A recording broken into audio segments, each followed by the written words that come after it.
देखो new type का question है।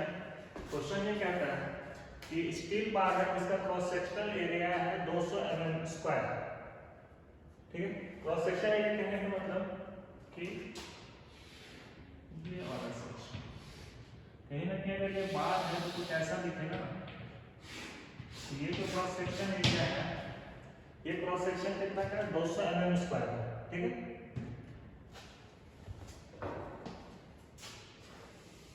फिलहाल इसको 2D में ही रखते हैं, 3D में नहीं करेंगे। जैसा क्वेश्चन दिया वैसा इज लोडेड एज शोन। इस पे जो लोड लग रहा है वो यहाँ पे डायग्राम में दिया हुआ है। Find the change in length of the बार। क्या निकालना, इस पूरे बार पे जो चेंज इन लेंथ आ रहा है वो निकालेंगे। ई का वैल्यू दिया हुआ है टेक ES 200 GPa। ठीक है, find change in length. Clear. तो देखो जो इसमें क्या करते हैं ना, सबसे पहले तो जो क्वेश्चन में दिया हुआ है सेम टू सेम डायग्राम बनाएंगे। बार है, सारा डाटा गिवन है, ऐसा बार। ठीक है, इसके बाद लिखेंगे इसका गिवन। गिवन लिखने से पहले काम करते हैं, इस बॉडी का ना फ्री बॉडी डायग्राम बनाएंगे। मतलब जहां जहां से सेक्शन अलग अलग है उसका अलग अलग बॉडी बनाएंगे। तो यहाँ पे दो सेक्शन, एक पार्ट ये है A से लेके B तक, दूसरा पार्ट है B से लेके C तक। ठीक है, तो A to B and B से लेके C तक। इसके बाद ये 300 mm, 500 mm। अब देखो जो बाहर का लोड दिया हुआ है उस लोड को एज इट इज नोट करो। इंपॉर्टेंट ये है कि डायरेक्शन क्या देखो दिए इस तरह इसको खींच रहा है, मतलब टेंशन लोड है। ठीक है, कंप्रेशन रहता है इधर से इसको कंप्रेस करके रखना है। फिलहाल टेंशन लोड है तो हम टेंशन का वैल्यू लिखिए आपको यहाँ पे 30 kN। यहाँ पे था इसको ये लेफ्ट साइड की तरफ 50 kN के फोर्स के साथ खींच रहा है। ठीक है, अब देखो ये बॉडी अगर एक साथ है, दोनों साइड से अगर लोड लग रहा है और ये बॉडी पे नहीं छोड़ रहा है, ये टूट नहीं रहा है कहीं से भी, तो कहने का मतलब है कि जितना लोड भी इधर लगाएगा सेम टू सेम लोड भी इधर भी तो लगा के वापस इसको खींच कर रखता है, तभी तो एक जगह पर बॉडी टिका हुआ है। समझना, अगर इस बोर्ड को हम ढकेलेंगे जोर से, अगर ये पीछे नहीं जा रहा है मतलब वो सेम फोर्स रेजिस्ट कर पा रहा है ना। एक टाइम आएगा जब हम इतना ज्यादा फोर्स लगा देंगे कि ये पीछे चला जाएगा, मतलब वो रेजिस्ट नहीं कर पाया तो ब्रेक कर गया। लेकिन यहाँ पर मटेरियल ब्रेक नहीं कर रहा है ना, सिर्फ इलोंगेशन आ रहा है जो हमको निकालना है। ठीक है, तो ये बॉडी में अगर क्वेश्चन में देखो बाहर की तरफ 50 kN टेंशन लोड लग रहा है तो यहाँ पे इनवर्ट में लगेगा। ठीक है, अगर यहाँ पे इनवर्ट में B पे 50 kN का लोड लग रहा है और B सेक्शन पे टोटल 20 kN का राइट डायरेक्शन में लोड है, तो इस पॉइंट पे कितना लगेगा। तो देखो कहीं ना कहीं ये उल्टा साइड 30 kN का लोड लगेगा, तभी तो इसका समेशन 20 आएगा। अगर डाउट है तो देखो ये है 30 kN इस डायरेक्शन में, 30 kN इस डायरेक्शन में। ठीक है, इसका रिजल्टेंट करोगे तो ये माइनस होगा और ये वैल्यू आएगा ना 20 kN। डायरेक्शन किसका, जिसका ताकत ज्यादा मतलब 50 ना, तो ये डायरेक्शन है। समझ में आया? इस तरीके से फ्री बॉडी डायग्राम हम लोग बनाते हैं। अब देखो क्योंकि यहाँ 50 था इस जगह पे, इसके वजह से उल्टे साइड में उल्टे डायरेक्शन में 50 kN। अब क्योंकि यहाँ पे समेशन करना है, समेशन करने के लिए इसके अकॉर्डिंग कितना आना चाहिए, तो 30 kN उल्टे साइड पे, तब तो ये 20 यहाँ आता समेशन में। ठीक है, अब क्योंकि यहाँ 30, अब चेक करो ये अगर इस साइड है तो इसको भी तो उल्टा साइड चाहिए ना, तभी तो जगह कन्वर्ट करता है। ठीक है, तो इधर 30 है तो उल्टा साइड में 30 आना चाहिए। अब क्वेश्चन में भी दिया हुआ है, मतलब मेरा फ्री बॉडी डायग्राम जो हम बनाए ये सही है। क्लियर?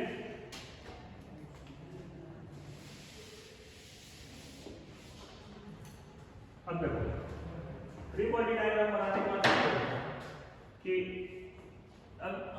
अब लिख लेते हैं गिवन, फिर सॉल्व करेंगे।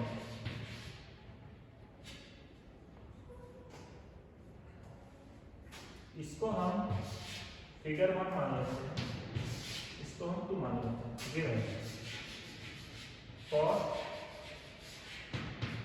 फिगर 1 टी का वैल्यू 50 किलो न्यूटन, ठीक है, 50 किलो न्यूटन है।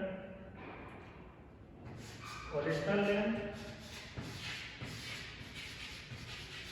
300 mm, cross sectional area given था ना, पूरा यूनिफॉर्म है ना स्टील बार, तो 200 mm स्क्वायर, ठीक है। सिमिलरली फॉर फिगर 2 इसके लिए लोड कितना है, तो T का वैल्यू 30 किलो न्यूटन, L का value 500 mm original length, cross sectional area 200 दिया हुआ है, 200 mm स्क्वायर। देखो पी एल ए दिया हुआ, ई का वैल्यू भी दिया हुआ है, क्योंकि मटेरियल सेम है तो ई सेम होगा, ठीक है। 200 देखो ई दिया हुआ है जीपीए में, इसको चेंज करेंगे। 200 जीपीए है, जीपीए को हटाएंगे इनटू 10 का पावर 3 न्यूटन पर एनोन स्क्वायर। देखो डाटा फिर वैरी कर रहा है, यहाँ किलो न्यूटन है, यहाँ न्यूटन है, तो इसको भी चेंज करेंगे, तो ये भी 10 का पावर 3 से मल्टीप्लाई होंगे न्यूटन। ई का वैल्यू फिगर 1 के लिए भी सेम है, फिगर 2 के लिए भी सेम है, क्योंकि दोनों ही स्टील बॉडी है। किसी और मटेरियल का रहता तो ई का वैल्यू दूसरा आता है, तो यहाँ पे भी 200 into 10 का पावर 3 न्यूटन पर एमएम स्क्वायर। अगेन देखो न्यूटन किलो न्यूटन, तो 1 यूनिट में लाने के लिए 1000 से मल्टीप्लाई, ठीक है। अब देखो आगे आते हैं, क्या निकालना है, find the change in length. तो अगर चेंज इन लेंथ निकाल रहे हो क्या इसको ऐसा लिख सकते हैं, change in length in figure 1 plus change in length in figure 2, सही है। टोटल चेंज, पहला फिगर में जो चेंज आया इलोंगेट करके वो, दूसरा जो इसमें आया इलोंगेशन वो, दोनों का एडिशन भी तो होगा टोटल चेंज, ठीक है। तो अगर हम फॉर्मूला लिखते हैं यहाँ पे PL by AE for figure 1 plus PL by AE for figure 2, कोई गलत है, ठीक है। अब देखो इसमें कॉमन क्या है ना, हम इसको पहले अलग कर लेते हैं। कॉमन ये है, देखो दोनों के लिए लोड अलग था, इस बॉडी के लिए 50 किलो न्यूटन का, इस बॉडी के लिए 30 किलो न्यूटन का, पी तो अलग है, एल चेक करो, लेंथ भी अलग है। पहला बॉडी जो इस साइड है वो 300 न्यूटन, दूसरा 500 न्यूटन, लेकिन देखो एरिया जो है, एरिया दोनों के लिए सेम दिया ना, steel bar of cross sectional area 200 mm square, ठीक है। दूसरा ई का वैल्यू देखो, ई का वैल्यू में यहाँ पे 200 जीपीए दिया, स्टील का यही होता है, ठीक है। तो दोनों ही जो सेक्शन है ये दोनों ही, ये आपका स्टील बार है तो 200 है, ठीक है। ए सेम है, ई सेम है, तो यहाँ से अगर हम 1 बाय ए ई को बाहर कर ले और जो बच गया उसको लिख देते हैं P1L1 प्लस P2L2, तो कोई गलत नहीं है, ठीक है। PL दोनों का सेम था, सॉरी PL डिफरेंट था, तो इसको हम अंदर ही रहने देंगे। और A और E, A भी दोनों सेक्शन के लिए सेम था, E भी दोनों सेक्शन के लिए सेम है, ठीक। AE को बाहर निकाल दिए, P1L1 प्लस P2L2, ठीक है। आइए अब कुछ नहीं, डाटा डालिए, क्रॉस सेक्शन एरिया कितना हुआ था 200 मल्टीप्लाइड बाय E का वैल्यू 200 into 10 का पावर 3,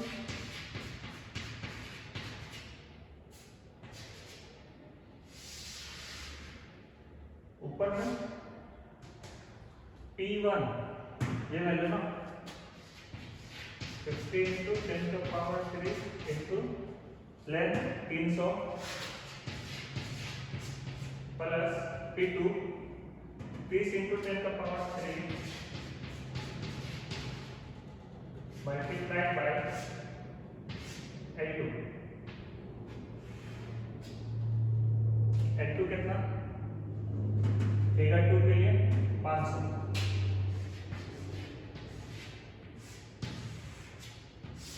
सही है। इसको सॉल्व कर दीजिए, आ जाएगा।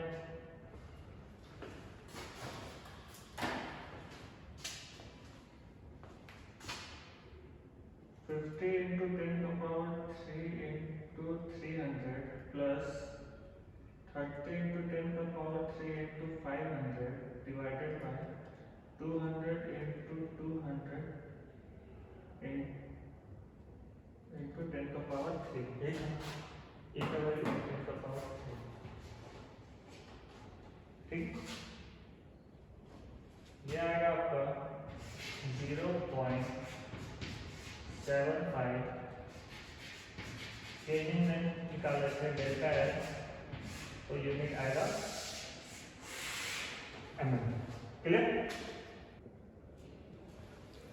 चलो देखो अगला क्वेश्चन है, एक ब्रास का बार है, ठीक है, having cross sectional area 500 mm², जो इसका क्रॉस सेक्शनल एरिया है, अगेन रिपीट करते हैं, क्रॉस सेक्शन कहने का मतलब देखो अगर ये पूरा का पूरा बार है, क्रॉस सेक्शन इसको बोलते हैं, ठीक है, इस वाले पोर्शन को क्रॉस सेक्शन एरिया, ठीक है।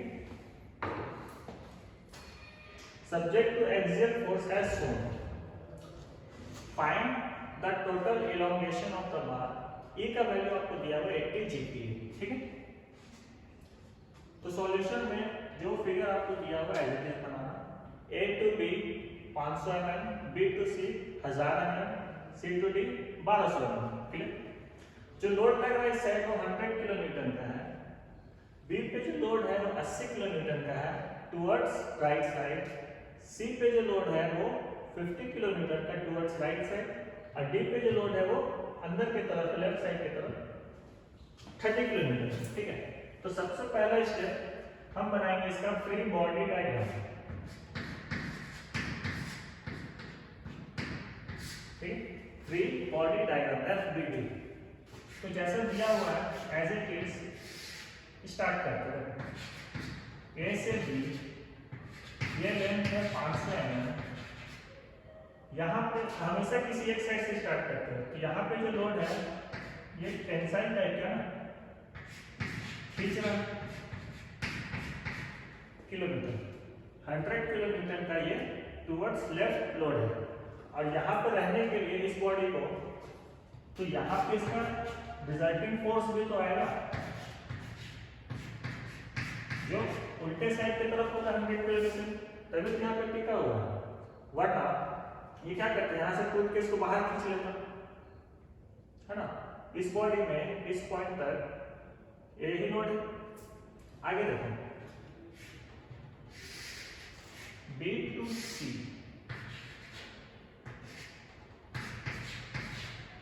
1000 mm। अब देखो यहाँ पे जो रिजल्टेंट है वो 80 किलोमीटर का है, और इस फोर्स की वजह से यहाँ पे 100 किलोमीटर का लोड जनरेट हो रहा है। कहीं ना कहीं इस बॉडी पे उल्टा साइड 20 किलो न्यूटन का लोड जनरेट हो रहा हो तभी तो इसका समीकरण 80 किलो न्यूटन है। यहाँ पे नहीं समझ में आया तो फिर से चेक करो। 100 का लोड टूवर्ड्स राइट साइड लग रहा है और ओवरऑल 80 है, तो हमको इसमें से 20 किलो न्यूटन का लोड कम करना पड़ेगा। तो उल्टा साइड से लगाएंगे तभी तो कम होगा।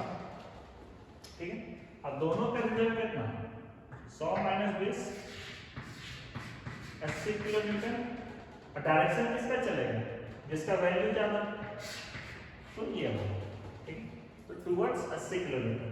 तो यहाँ पे इसको बैलेंस करने के लिए अपने को 20 किलो न्यूटन का लेफ्ट साइड की तरफ लोड देना पड़ेगा, क्योंकि इधर 20 है तो ये भी 20 आएगा। कोई दिक्कत? अब देखो C to D portion, C से D, यहां पे चेक करो। C पॉइंट पे अपने राइट साइड की तरफ 20 किलो न्यूटन का लोड खींच रहे हैं और टोटल जो लोड है वो 50 किलो न्यूटन की तरफ खिंचा रहे हैं। ठीक है, तो टोटल 50 करने के लिए डायरेक्शन चेक करना सेम डायरेक्शन है, तो इसी साइड और 30 चाहिए ना। कहने का मतलब यहाँ पे इसी डायरेक्शन में और 30 किलो न्यूटन का लोड लगेगा, तभी तो होगा। दोनों को बैलेंस करें तो 50 kilo Newton same direction add होगा। 20 इस साइड और अगेन 30 इसी साइड, तो दोनों सेम लोड है, तो 50। इसको इस तरीके से भी समझ सकते हो। दो आदमी मिलकर किसी चीज को ढकेल रहा है, ठीक है, तो एक 20 का लोड लगा रहा है, 30 का लोड लगा रहा है, तो दोनों को मिलकर टोटल 50 का लोड लगाया ना उसी डायरेक्शन में, वैसे भी समझ सकते हो। ठीक है, वापस से आते हैं फ्री बॉडी डायग्राम पे। सी पर 30 किलो न्यूटन का लोड है और राइट साइड की तरफ है, तो यहाँ पे भी लेफ्ट साइड की तरफ में लगेगा ना सेम लोड, तभी तो बॉडी बैलेंस में रहेगा, वरना टूट जाता। ठीक है, और क्वेश्चन में गिवन किया 30 किलो न्यूटन, तो यहाँ पे मेरा डाटा मैच हो गया। इसका मतलब ये है कि मेरा फ्री बॉडी डायग्राम सही है। क्लियर? इसको इरेज करते हैं। ठीक है, डाटा मैच होना बहुत जरूरी है। यहाँ से ये क्लियर हो जाता है कि आपका जो आप फ्री बॉडी बनाए हो वो सही है कि नहीं। ठीक है, गिवन लिखेंगे। गिवन में क्या क्या दिया हुआ है? एरिया दिया हुआ है। एरिया कितना है? 500 mm²। ठीक है, इलॉन्गेशन दिया हुआ है। ई का वैल्यू है 80 GPa। अगेन GPa है, जिसको हटाएंगे, लिखेंगे 10⁻³ न्यूटन पर mm²। देखो यहाँ पे तुम चाहो न्यूटन पर mm² में चेंज कर सकते हो और चाहो तो नहीं भी कर सकते हो, इसलिए क्योंकि यहाँ पे सारे का सारा लोड अपने को किलो न्यूटन में दिया हुआ है। अगर इसको चेंज कर दें तो सारे को चेंज करना पड़ेगा। ठीक है, तो हम यहाँ पे चेंज नहीं करेंगे क्योंकि हमको सबको चेंज करना पड़ेगा। तो जीपीए की जगह पे क्या लिख सकते हैं? डायरेक्ट किलो न्यूटन पर mm²। ठीक है, अब देखो ये वाला 1 मान लेते हैं, ये फिगर 2 है, ये फिगर 3।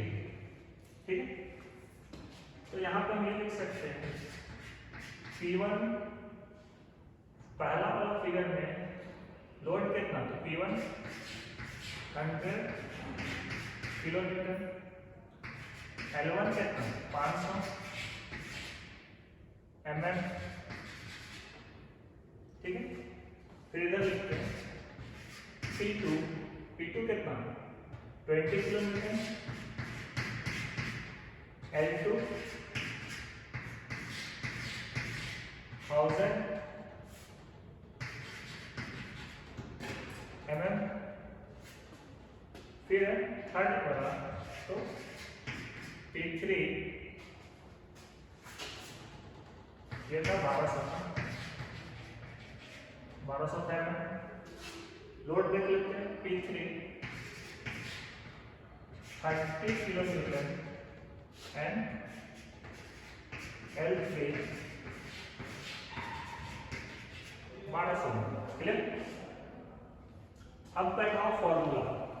तो फॉर्मूला जब लिखेंगे change in moment equals to, अगर पिछला क्वेश्चन में जो था सेम टू सेम चलेगा, क्योंकि तीन फिगर है और तीनों का क्रॉस सेक्शनल एरिया सेम है, ई का वैल्यू सेम है, तो हम ए और ई को फॉर्मूला से बाहर रखेंगे, मतलब 1 बाय ए ई, और ब्रैकेट के अंदर जो लिखेंगे वो क्या क्या आएगा, पहला फिगर के लिए P इंटू L, तो P1 L1 plus P2 L2 plus P3 L3। ठीक है, चेक करना, क्योंकि तीनों में क्या है, खींच रहा है ना, तीनों में इलॉन्गेशन आ रहा है, तीनों फ्री बॉडी डायग्राम देखो, फिर से चेक करना, तीनों में इलॉन्गेशन नहीं आ रहा, दो में आ रहा है। ये वाला खिंचाव है, मतलब इसमें टेंशन है, इसमें टेंशन है, लेकिन ये वाला तो कंप्रेशन में है ना, इसका डायमेंशन क्या होगा, कम होगा ना, तो कम होगा तो ये माइनस में आ जाएगा। ठीक है, क्लियर है? अगर ये भी टेंशन में रहता तो इसमें जो चेंज आता वो डाटा बढ़ता ना, तो चेंज इन लेंथ को ऐड करते, लेकिन यहाँ पे क्या हो रहा है, ये वाला जो फ्री बॉडी डायग्राम है इसका, यहाँ पे देखो ये बता रहा है, तो ये कहीं ना कहीं साइज कम हो रहा है, 30 किलोमीटर का लोड लगा है तो वो साइज कम हो रहा है। ठीक है, वो रिड्यूस होगा। चलो बस डाटा बैठाओ और आंसर आ जाए। एरिया कितना, 500 mm स्क्वायर है, वैसे करते हैं। ई का वैल्यू 80। ठीक है, सारा डाटा किलोमीटर में, इसलिए किलोमीटर और mm में रखा है। P1 कितना, P1 100 into L1 500 plus P2 20 multiplied by 1000 minus P3 30 kilometre multiplied by 1200। सही है, कैलसी लगाइए, सॉल्व कीजिए, आंसर आ जाएगा।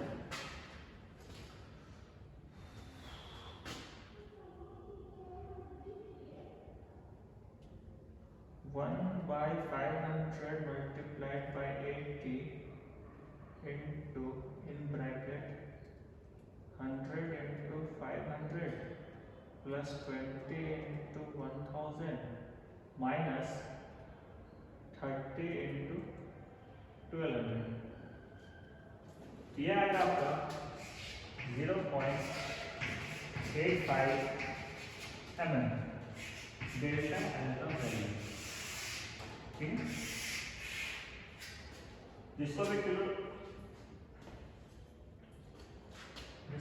किलोमीटर वाले में डाउट होगा, देखना ये जो ए का वैल्यू था ऊपर में भी तो आता ना, यहाँ पे किलोमीटर, यहाँ पे भी किलोमीटर था, वो कट जाता,